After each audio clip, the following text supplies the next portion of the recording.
Hello students, welcome back to the online tutorial on software engineering. Now let us have the definition of software crisis. Before moving on to the definition of software crisis, we will look what actually the crisis is. What's the meaning of a crisis? Crisis is nothing but a time of intense difficulty or danger. This is one definition of a crisis.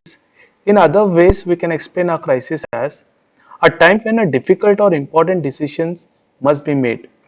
Based on this, we will see what actually is the meaning of software crisis. Software crisis is a term used in the early days of computing science for the difficulty of writing useful and efficient computer programs in the required time. The software crisis was due to the rapid increases in computer power and the complexity of the problems that could be tackled. What was the reason for software crisis? One thing was the hardware improvements. That is, due to the advancement in the technology of the hardware, we can see that hardwares are available at cheaper prices compared to the earlier hardwares. Right. This was due to the innovations in the hardware technology sector. But in software development process, we were still using the older methods of developing the programs and all. So this was the main reason for the software crisis.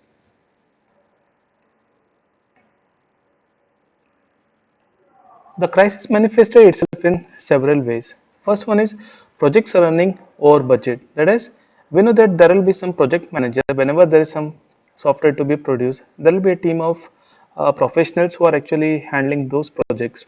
There will be one leader, or we can say him as a project manager, who is responsible for estimating what is the time required for building the project and what is the time required for building an application and what will be the budget. All these things he is going to decide and he is going to give a report, and based on this software production starts, right. uh, the first problem was like projects running over budget. The managers, they used to say that okay, this is the amount required for building an application, but they were not following correct methodologies for developing an application. For this reason, the projects were running over budget. Second one is projects running over time. There is some time fixed, okay, within this particular schedule a particular application has to be developed, but again, due to the problems of the software crisis, projects were running over time. Software was very inefficient, whereas efficiency was very less in the software projects that were handled. Software was of low quality. Whatever the software that was given to the client, it was of low quality. Software often did not meet requirements. Whenever a software is going to be produced, we'll be collecting the requirements from the customers, right. So due to the software crisis, software often did not meet requirement. That is, uh, the developers could not meet all the expectations which were given by the clients. Projects were unmanageable. That is, a project manager was not in a situation for managing the projects, and apart from this, was difficult to maintain because correct techniques were not used for development of the applications. And sometimes what was going to happen is software what was uh, like the production of the software has to be taken place, then software was never delivered to some of the customers in some of the scenarios. Again, this was because of the software crisis. Now we will see what is the need for software engineering. Why actually we have to study the subject software engineering. As you have already taken up this branch computer science, wherein you might have a dream of becoming a software engineer, right? So you should be knowing like what are the good things, like how actually you have to develop the things, what are the strategies that you have to follow to become a good software engineer professional, right? So we will see what is the need for studying software engineering subject. The need of software engineering arises because of the higher rate of change in user requirement and environment on which the software is working. Why actually we have to make modification to the software? There are basically two reasons. There are two reasons why actually we go for changing the requirement. One is user expectation changes, right? User will be giving a set of requirements. When we develop an application according to his requirement and give it to the customer, he will be telling that okay, all these things are okay, but you need to add some more functionalities. I need some extra functionalities which are to be added by the professionals, right? This is one reason why there is a lot of requirements change. Second thing is environment on which this particular software is working, it gets changed, right? So these are the two basic reasons why actually we will go for um, updating the software. Now we will consider what are the factors that contribute to the need of software engineering. First thing is large software. We know nowadays whatever the software we are using, it is very much complex and it is having lots of functionality. When we add a lot of functionalities to that, then we need to adopt some of the engineering techniques. Otherwise, whatever the software that we are going to build, it will not be able to there will be some engaged in modifying the things once the software is given to the customer, so they will not be able to identify the faults, or they can't go for the upgrading of the software. Next one is scalability. If the software processes were not based on scientific and engineering concepts, that assumes that whatever the application that is developed by the software engineer, here if you don't follow engineering concepts and all, that leave it, develop something and give it to the users, what's going to happen is if the customer is coming up with new requirement, then we have to change the program. Whatever the program is written over there, we need to change. Then what's going to happen is if we don't follow correct engineering concepts and all, then we can't go for modification of the particular program. That is, the difficulty will be much more compared to if we develop a software from the scratch. So that is regarding the scalability. Next one is regarding the cost. As hardware industry has shown its skills and huge manufacturing has lowered down the price of computer and electronic hardware. As I have already said, whatever the hardware we are using, the same hardware was costing us much more over there. But nowadays, due to the advancement in the technology of the hardware, whatever the hardware that we are getting, it is for cheap rate compared to the earlier days. But the cost of software remains high if proper process is not adapted. That is, if you don't follow software engineering techniques and all, then whatever the software that is required for running those hardware, it will be of higher cost. Next one is regarding dynamic nature. The always growing and adapting nature of software hugely depends upon the environment in which user works. If the nature of software is always changing, new enhancements needs to be done in the existing one. This is where software engineering plays a good role. Already we have discussed, that is, people will come up with lot of requirements. They need to add so many functionalities into the particular software that is being given to them. So the developer has to change the software what is with him. So again, software engineering plays a vital role in evolution of the software. Last one is regarding the quality management. That is, if we follow a correct development procedure for building an application, whatever the application we are going to build, it will be of higher quality. So these are the reasons why actually we have to study software engineering.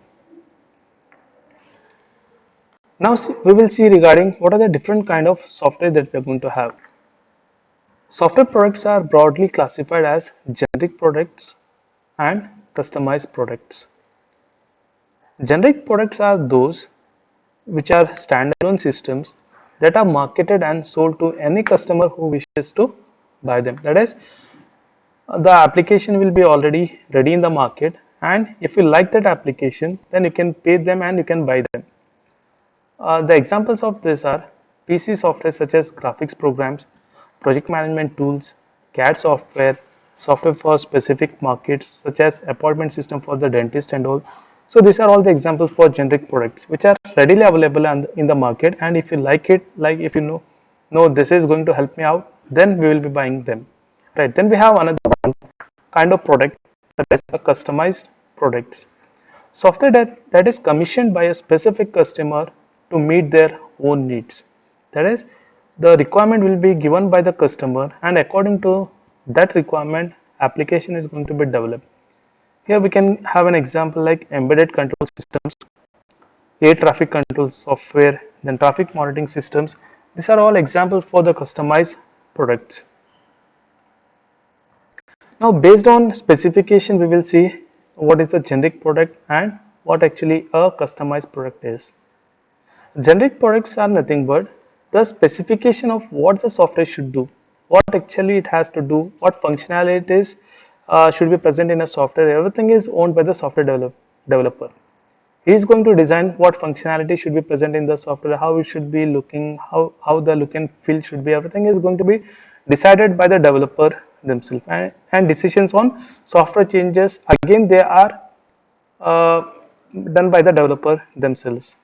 But in customized products, what's going to happen is the specification of what the software should do is owned by the customer for the software, and they make decisions on software changes that are required. What should be the functionality that should be in the product? Everything is going to be decided by the customer will be giving the requirement. Based on his requirement, the product is going to be developed.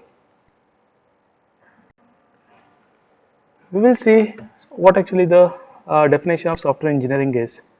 Software engineering is an engineering discipline that is concerned with all aspects of software production, right from the early stage of system specification through the maintaining the system after it has gone into use. So that's a basic definition of software engineering. We can divide this software engineering into two parts. One is engineering discipline, another one is all aspects of software production. First, let us discuss why actually software engineering is a engineering discipline. Here what is going to happen is, here engineers make use of appropriate theories and methods to solve problems, keeping in mind what are the organizational goals and what are the financial constraints. Everything will be considered over here while a software is going to be developed. And then second part of software engineering tells us it deals with all aspects of software production. Here we are not dealing with just the development of a application.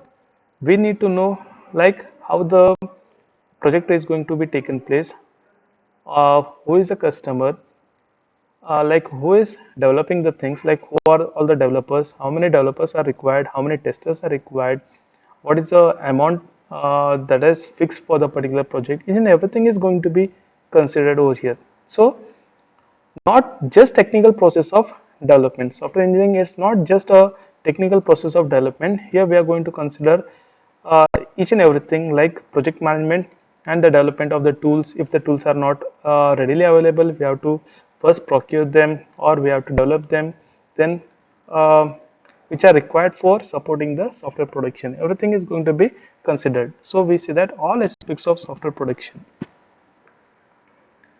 We'll see what are the importance of software engineering. More and more individuals and society rely on advanced software systems. We need to be able to produce reliable and trustworthy systems economically and quickly.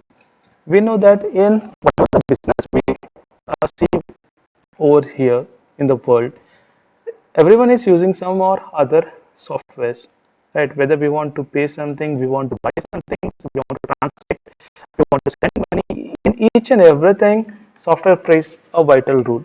And when we are developing the software, we should note that the software should be reliable and it should be trustworthy, because nowadays all the business are taking like the transactions are taking place from this softwares only. So that should be reliable and trustworthy one, then only everyone is going to use the software that was being developed by us. It is usually cheaper in the long run to use software engineering methods and techniques for software systems rather than just write the programs as if it was a personal programming project. The meaning of this statement is, we might think that if I'm following so and so software engineering methods for building an application, then I'll be thinking that I'm wasting much of the time in following the particular procedure and all. But if a application has to be in the market for much more longer period of time, then there will be a scenario wherein many requirements are going to be changed, many bugs will be present in a application that has been prepared. All these things has to be taken care. Then in the long run, if you are following a correct software engineering methods, then we'll be getting the benefit from them. Most of the system that we are going to build, majority of the costs are the cost of changing the software after it has gone into use. That is, for updating, we'll be charging much more amount from the customers. We will see what are the process activities for building a software. First one is software specification phase, where customers and engineers define the software that is to be produced and the constraints on its operation. Here there will be formal or informal meetings between the customer and the developers.